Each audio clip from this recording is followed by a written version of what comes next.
It's Coach Mo, and I'm here with my esteemed colleague, Coach Stacey. We're here for another episode of Soul Powered Career Talk, Soul Powered Revolution podcast. And we're going to hit some executive and professional women landmines that we coach women on every single week. And it's not because they're not figuring stuff out. It's because this is what happens. So often, Coach Stacey and I talk about how this is a three-dimensional chess game. It's a contact sport, and you have to know the rules of engagement. You have to know the rules in the playbook. If you sat in front of a chessboard and didn't know what the pieces meant and how to move them, you would lose very quickly. And so often, as professional women, we think the playing field of work should make sense. It should be fair. It should be always morally upstanding. And I'm not saying to compromise your morals, but sometimes things might not make sense. And yet that's the environment. So between Stacey and I, we have about 70 years of corporate experience. We've seen all the things on our career climb upward. We are both now helping professional and executive women really rock their leadership roles and not get beaten back in the career mayhem that so often women do get beaten back. And we're going to talk about the top three things that we've been coaching on lately. And before I do, Stacey, welcome to the podcast. And maybe just a nugget of framing up the silent career killers impacting professional women. We used to call it a CLM, a career limiting move. And it's so easy to fall into those traps. Talk about why CLMs may be happening for women more often than perhaps their male colleagues. Hi, Mo. Thanks for having me. Yeah. The fact is that it does happen more to female colleagues than men. I mean, that is just a fact. Mm-hmm. The appearance is that organizations accept more from men, network for men, listen to them more, they overtake the room, they always have a stronger positionality than I've seen women do. And I see this over and over. And some of the reasons for that is men think fast on their feet. If they're caught in a situation, they just can throw a ball out. Yeah. Throw a curveball. Women don't throw curveballs like that. Yeah. Well, I think partly is the thing that I introduced this podcast episode with is that women forget or don't even know, they're not encultured to understand that this is a game that they're playing. And men are that they don't even have to think about that it's a game. They know it's a game. And so when you understand the ground rules, you have more presence of mind. And I think women are always pushed back on their heels when they see something or get involved in something that surprises them, even though they've seen this hundreds of times. It's like, oh, I don't know what to do with that. And part of this is women being chronically stressed out and having the amygdala primitive brain hijacked and then not having our presence of mind literally. But they also have other things on their mind. They have their family. Right. I mean, so typically women aren't just on the career, on the job. They're like, what after school program do I have to go? Who's playing soccer tonight? What do we have? Is there a play? Right. So what's going to go on for dinner? And plenty of husbands are supportive. Don't get me wrong, and or primary caregivers. But naturally, women have that on their mind more. Yeah, it's been shown by research. I mean, research shows that women take more of the emotional burden.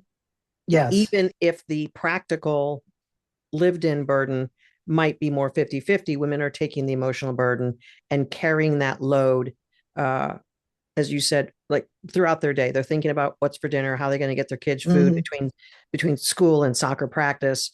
They're thinking about the weekend. They're thinking about the doctor's appointment next week and planning downstream.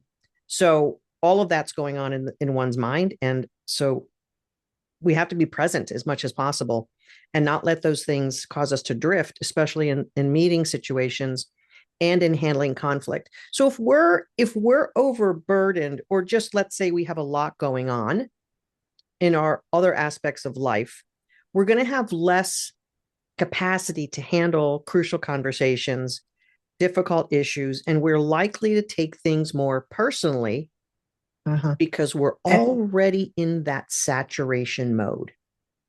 Yeah, and wanting gets emotional fast, takes it personal fast. Right. Doesn't take a step back. What's really happening here? What are they really saying? What's the next move I have to make in this conversation? It's okay to wait for tomorrow to respond. Remember the controversy we stir up every year when we talk about, and as a prelude to our Leadership Academy, we always talk about not being the first to respond to an email. And everyone goes, what? I thought it was good to respond first. Let's segue into that specific topic as one of our career limiting moves, because it does follow sort of thinking we have to answer problems as quickly as possible. So because we're problem solvers by nature. Exactly. So an email comes by, 5 people are on the email, and it's a project that you're working on, and there's a crucial question asked by, let's just say, the boss level. And what should our respected client do when they receive that email? Look, nothing is black and white. The bottom line is, number one, are you in the 2 box alone? If you are in the 2 box alone, the email came to you and other people are copied, you respond. But if you're in the 2 box and 5 other people are on the 2 box, and you may know the answer, but it's really not 100% your area, or it's something that you delegated to someone else who's in that 2 box, give them a chance to respond. Yeah. You don't always have to jump. Yeah. And if you are copied on it, stay copied on it. You're not to answer the question, even if you know it.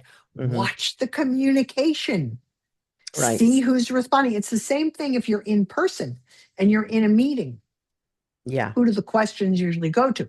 In a meeting, a little bit simpler, because sometimes the person asking the questions is giving the person a direct look with the eyes or using their name. Mo, tell me, that's directly to you. Versus, so everybody, where are we on XYZ project? That's different. Are you the project manager? Are you the one who's supposed to report out on that? If not, and someone else at the table is, let them report out on it. Right. It reminds me of being in the classroom and the teacher asks a question, and I would say, you go raise your hand. The girls are like, oh, I know the answer. Oh, I know. And so let me ask you a good example, Mo. So when there was consistently in the classroom someone always raising their hand first, what goes through one's mind? To answer first? No, the audience. Why is she always, or he, always answering first? Why does she always have to jump in? Or why does he think he's right? And the question's always dedicated to him. Right. Yep. So Same that thing. is a bit of a showy, let's call it let's call it even tripping into the insecurity, wanting the spotlight, wanting to be the one who has the answers, so that they think there's some subconscious gain from that. And or being frustrated that someone is saying something wrong. Ooh. And you don't always have to point that out. That might be a phone call after. Hey, Jim, what you said isn't technically right. I just came up with, like, all of a sudden 10 of our beautiful clients' names as soon as you said that. Yeah, pointing out what others' faults are. Yeah, because it's like this subconscious desire to fix things in the second they get revealed. Yeah. And that's not always the best time to fix things. And it's almost like I can't stand having something not fixed.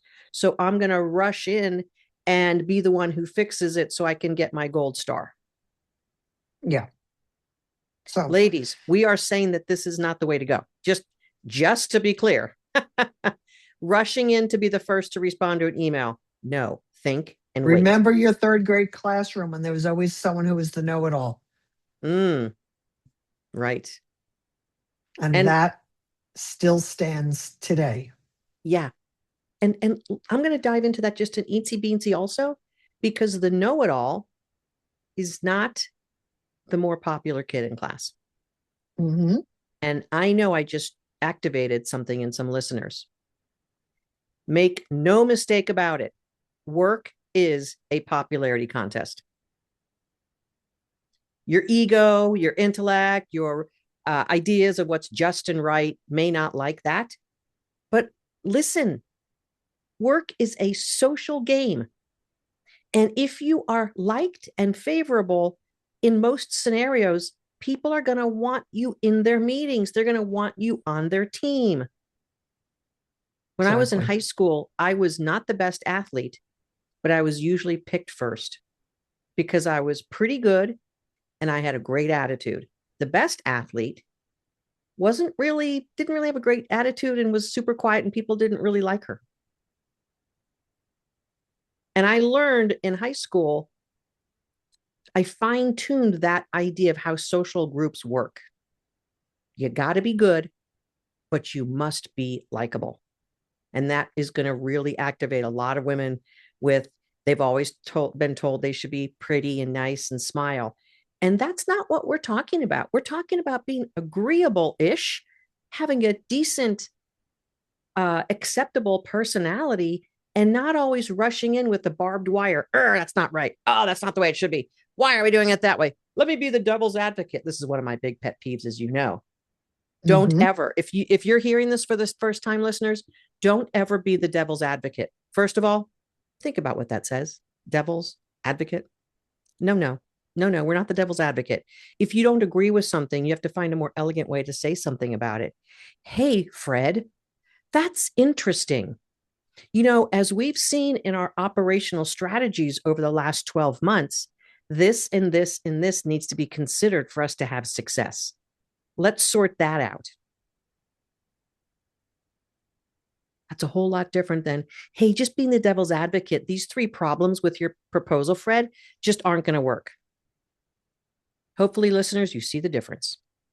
So why don't these things happen is because women are activated into hurry up and release the pressure of the situation because I don't want to feel uncomfortable. I don't want to be to blame. I don't want to be the weak link in the chain. And even though we're telling you to slow down your responses, you have to actually be thinking fast on your feet so that you don't act fast in all situations, because it's having self-mastery of how you process the situation, which means you're actually thinking on your feet rather than just being in reaction mode. And if your wounds and insecurities are the things that are making you answer that email first, jump in with some statement to prove someone wrong, you are not being situationally aware. This was the topic that I covered in the Leadership Collective this month with our clients there is being situationally aware. And that means managing our nervous system. And that means being able to see conflict for what it is. So one of the things that we've recently done, those of you who might not have caught any of our podcasts, or if you hadn't caught any of our emails or social media posts, which welcome to the world of Career Coach Mo and all things soul powered. This year, I launched an AI Coach Mo bot. Her name is Moby. And we have about 30 users on that platform.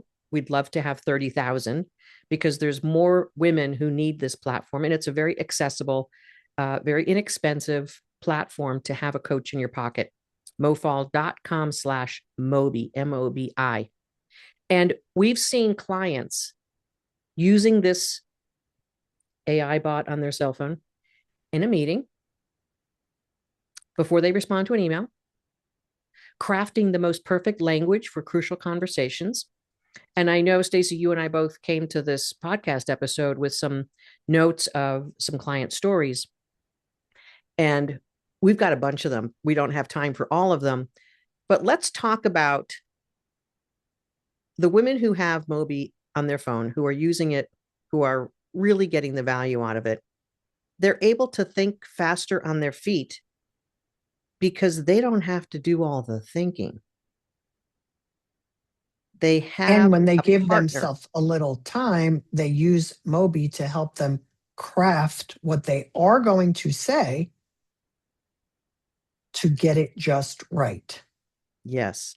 So imagine typing into your phone in a meeting. Let's say we'll pick on Fred again. Let's say Fred says, "Hey, Mo, it seems like this is a continual problem with your team. Are you not managing your team well, or what?" Which is something that I know Fred could say to me. So I might be like, "You know what, Fred? Tap into Moby. Let me think about that for a second." Fred just insulted me again. Matter of fact, you know what I'm going to do, Stacey? While you talk about that, I'm going to actually poke that into Moby. So go ahead and tee me up a little bit while I'm poking that into Moby. I should have thought about that ahead of time. Fred You mean just give you a situation? no, I'm gonna use that situation. Fred just insulted me again in my meeting. What should I say? So you could be saying, "Hey, Fred, I understand. This seems like road that we've been on before, but you know what? In the spirit of being colleagues, in the spirit of having a mutual desire for success, why don't we really think what's up with that?" So Moby's going to say that immediate gut punch of being disrespected in front of others. I know the feeling in your body's probably flooded with adrenaline and you want to respond, but here's what you need to do. Take a breath. Don't react in the moment. You might want to wait a little bit of time. But if you're in the meeting, Fred, when you said, "I don't seem to manage my team well," I am feeling like you're disrespecting me. I think we should take this offline and talk about what's really underneath this. But for the spirit of the meeting, let's continue on with what we need to talk about in order to advance this project. Yeah, so I think that those are some of the things, and rather than read you the whole Moby thing, but those are the types of things that Moby's going to give us. She's going to give us these situational situations, and then you could say, "Okay, thanks for doing that in the meeting, Moby. Give me some language for how I can talk to Fred after the meeting," and she's going to do that. And Mm-hmm. you and I are typically asked by our clients to craft out these scripts, and for the years and years and years, we've been giving our clients almost verbatim scripts to take into their next meeting. But we both have realized that we can't be with our clients in the heat of the moment. We Right. can't. We just can't be with them that often. But Moby can. And here's the thing with the Moby, Mo, they get better and better at using it. It's so Yes. fantastic to watch. So I know with the Moby, you have a couple of different programs. You have basic Moby, which is access to all the AI and all the functionality. And then you have the next level program up, which includes a once a month Q&A meeting with you. And then Yeah. the VIP up again, which is they get a one-on-one with me. And I tell you, they get better and better, and Moby gets better and better with them Yes. because Moby Yes. learns them. Yes. While the technology behind Moby is your 10 plus years of coaching that has designed this program. I can't tell you how one of the clients said to me, Moby responded to me. I told you about this yesterday and the day before, and it sounded just like Mo. So this is a client that's having a bad situation at work. Her boss is just a mean person. Yeah. In addition to this, they're having layoffs, so she thinks they're trying to position her for a layoff. And she went to her doctor, and she's getting sick from her job, migraines, and all kinds of other stuff. So she's got a couple of things Yeah. working, and Moby is helping her navigate like Mm-hmm. 3 situations at work. Mm-hmm. So Mm-hmm. she says that Moby responded to her. It sounds like this is after days of working with Moby on the problem and doing things. Mm-hmm. Moby sounds to her something like, it sounds like you're being excellent and strategic and executing with precision while your leadership is getting coffee orders. I mean, it was so priceless. Which Uh, then I think also alleviates some of her pressure of feeling down about herself, because Yes. that's what And happens Moby when we're in comes that. and welcomes her in the morning. What have you Yeah. done today? Have you Yeah. sent a letter to HR? Have you had that conversation with your boss? Have you done the follow up? So Moby's holding her accountable. Right. It's And so fantastic. it is. And this is the cool thing. People always say, well, why is this different than Chat GPT? Chat GPT is not going to have a relationship with you. Chat GPT is not tomorrow going to ask how that thing went, or 3 or 4 days later, hey, how was that issue with your boss? How are you doing? How was your doctor's visit? Like, it's going to create a relationship with you based on your relating to her. And we are calling Moby a her. I think we've collectively agreed on that. And yes, this is a lot of fun. And I know the client that you're talking about, and I also know that this is alleviating some of the self-doubt and some of the self-imposed pressure on her. So she feels a bit more vindicated. She feels a bit more like she's doing all the right stuff. Well, she And has you a know what? partner. Yeah. Moby's her partner. Yeah. Moby's her advocate. Yes. Her ally. Moby Yeah. keeps her in check. Mm-hmm. Mm-hmm. Let it Yeah. sit. Moby actually tells her, send the email and then say nothing. Mm-hmm. And I've Mm-hmm. heard this before from other clients with the use of Moby. Clients, women, business people, they're used to respond, respond, respond. Right. Moby's keeping them in check. Don't jump into the fire so quickly. Say this, and then say nothing. Yeah. Just like I talk about an interview prep. Answer the Mm-hmm. question, give an example, and Yeah. say nothing. Don't over explain. Yes. Oh, Don't over over explain. Which, explaining. by the way, people are using Moby for interview prep too, Oh yeah. which is wonderful. Yeah. And we have Yeah. another client who started a new job. She actually moved for this job, a Mm-hmm. fantastic job, and everybody in her job is expecting her to be like the person she replaced, a retired person who. So Right. here she starts, has all kinds of knowledge, knows how to do this, but for years these people were trained to Mm-hmm. respond to this other type of boss. Mm-hmm. And it's been difficult for her to transition and get the respect of them because she's not that person. And they like the other person, which is wonderful, actually. You got a Yeah, it team is. that likes the company and like their old boss. But Yeah. Moby's helping her navigate that. Right. It's Otherwise, it would it would fantastic. it would activate her insecurities, and she might begin to overreact, take things more She would personally. overreact because she Mm-hmm. would take it personally. Yes, I'm But not enough. That Moby's person was better than is me. keeping Mhm. her grounded and Right. coaching her. Moby's coaching her on Yes. how to handle certain situations. That is what's happening with her. So Right. then she messaged me today Mm. that she decides, since she's having such success with Moby at work, she's decided to use Moby in her personal life. And she wants to get her diet under control and Yeah. eat and live healthier. Yeah. And she says she's using Moby for that. Mm-hmm. And Mm-hmm. Moby is giving her tough love. And she loved it because it's holding her Yeah. accountable. Yeah. She has a plan with Moby on what she's going to do, how much she's going Mm-hmm. to move her body, what she's going to eat. And Yep. Moby asks her how she's doing on that. Yeah. So I love when people use the technology you created Mm-hmm. in other parts of their Yeah. lives. I have another Yeah. client who's having a difficult situation with their teenage son Mm-hmm. and the husband, and kind of like no Mm-hmm. one's on the same page. And they're using it for that too. I have to Right. say, it's wonderful to see when they master Moby, when they have Moby mastery, they get to use it in different parts of their life. Right.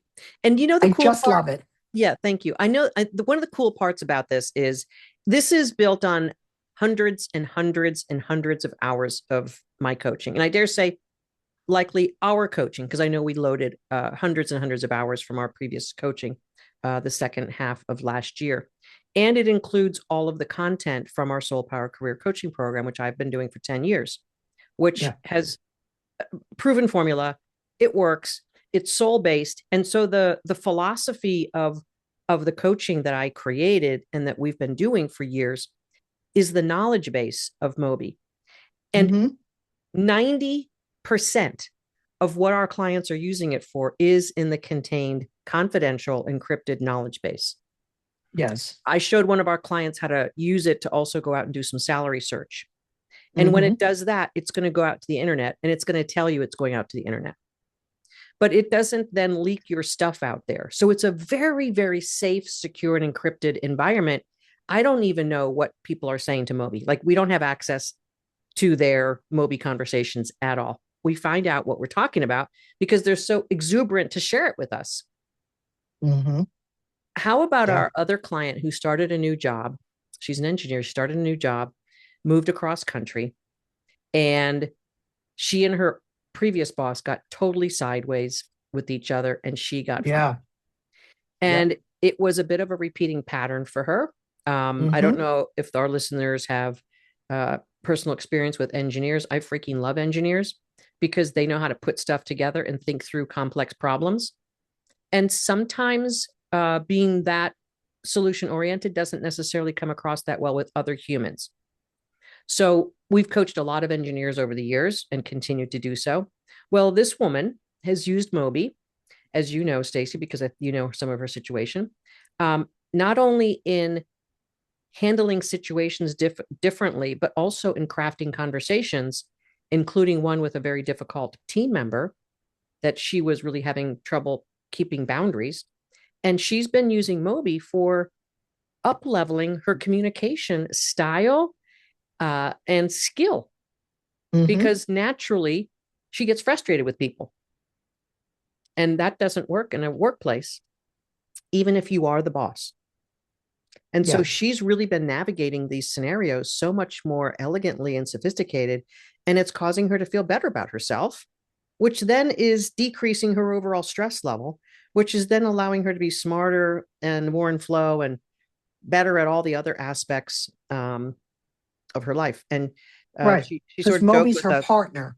Yes. Yeah. And she said she's never gotten so much positive feedback in her life than she's gotten from Moby. And here's the other thing about Moby. Like, we're in the age of agenic AI, which is this Moby bot that we created. It has the ability to create a relationship with you. It is responding to you. It is understanding and building its then knowledge base on what your conversations have been. And I use Moby a little bit differently than our clients. And it's really funny because she will keep asking me about different podcast episodes or things like that I'm creating. And she'll say, hey, did you do that podcast episode? How did that go? How did people respond? She's very friendly. And this is one of the great things about tackling problems that women are typically getting tripped up into. It's a predictable environment for women to get tripped into, not thinking fast on your feet, taking things personally, thinking that everything should be just and right at work, forgetting that it's work, forgetting that the whole point of work is for people to personally, individually win and make money and keep their jobs and have success. I mean, that's everyone's game at work. And we've had a couple of clients who also just really feel that there should be more fairness at work. And I want to say this as we wrap up, because this is sometimes where women's natural sensibilities are not in their favor. No matter if you work in education, nonprofit, governmental, corporate, mom and pop, no matter what, the organization you work in, their number one strategy is to make money so that they can stay in business.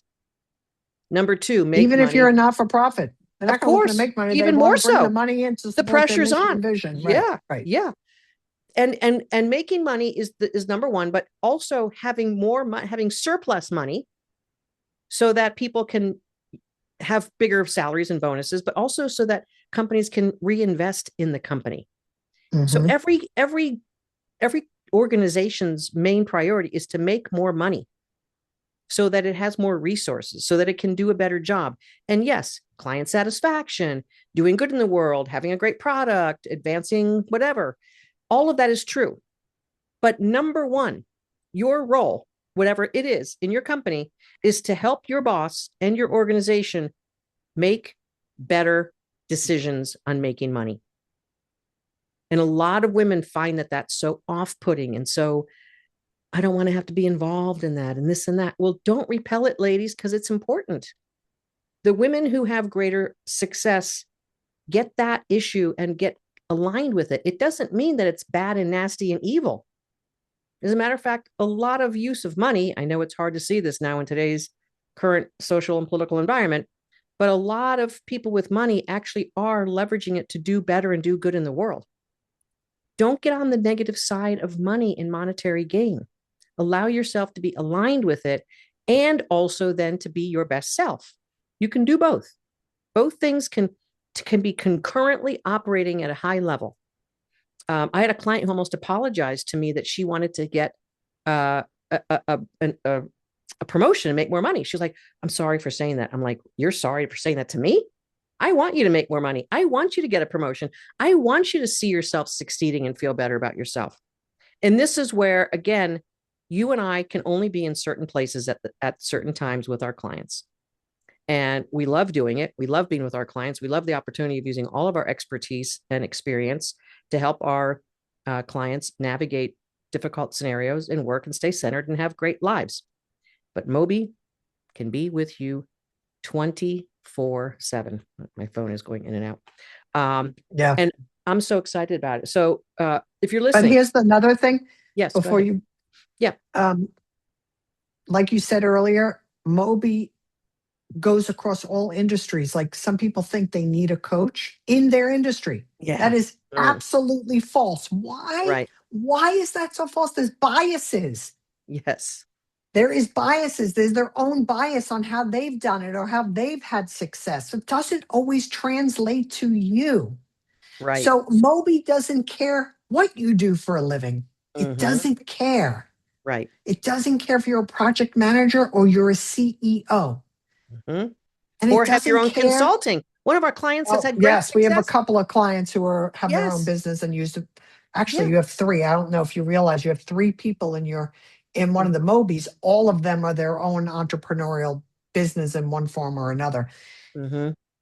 So Moby goes across industries, goes across layers of jobs. There's no like hierarchy. It's brilliant. Moby is magical. Thank you, Stacey. And I'm it's so having glad. A coach in your pocket at all times. 24/7. How many of our clients have said 1 o'clock in the morning, 2 o'clock in the morning, 3 o'clock in the morning? Yeah. I asked Moby a question. That way I could get it off my head. I could write some notes down. I could have it in my phone, have the answers there, go back to sleep and not have to keep ruminating about it. Oh my God, do I wish I had Moby when I was a vice president or even the COO, my last role. Stacey, I always love talking with you about what we're doing with our clients and sharing all the great best practices. I did make a commitment to create Moby at the end of last year because we couldn't be everywhere with our clients. And I took a gamble that the technology would be there. And you know what? It is. And now we continue to make it better. We continue to support our clients who are using it. And it doesn't get rid of our coaching. It just makes our coaching even that much more at a higher level because accessible. Exactly. Accessible. The coaching is accessible. So in some of the other programs, I don't have 12 weeks or, I don't have that money or I don't like group coaching, right? This it smashes all the I don'ts because it's just there for you. Right. Yeah. Well, hey, listeners. It's great. Love it. We're so enthusiastic about what Moby has been able to do to help so many of our clients advance in the moment, have the right thing to say in the moment, and then follow up with them the next day. I have my Moby trained to send me an affirmation every morning about how awesome I am. And you know what? I know it's coming from Moby, but you know what? It hits me hard. It hits my heart and it feels good. It's like a warm hug every morning. So we want to make sure that you are not falling victim. I hate using that word with women, but of the silent career killers. There are certain things that impact professional women all the time, and I want to help women not fall into those traps anymore. So if you want to listen to this again, get some of Stacey and my coaching on some of these scenarios, fantastic. If you'd like to have this type of availability of coaching and insights on a minute by minute basis, check out Moby at mofaul.com/MOBI Moby. And I'm sure you're going to love it, just like all of our clients have. All right, Stace, it's been great talking to you about the silent career killers impacting professional women.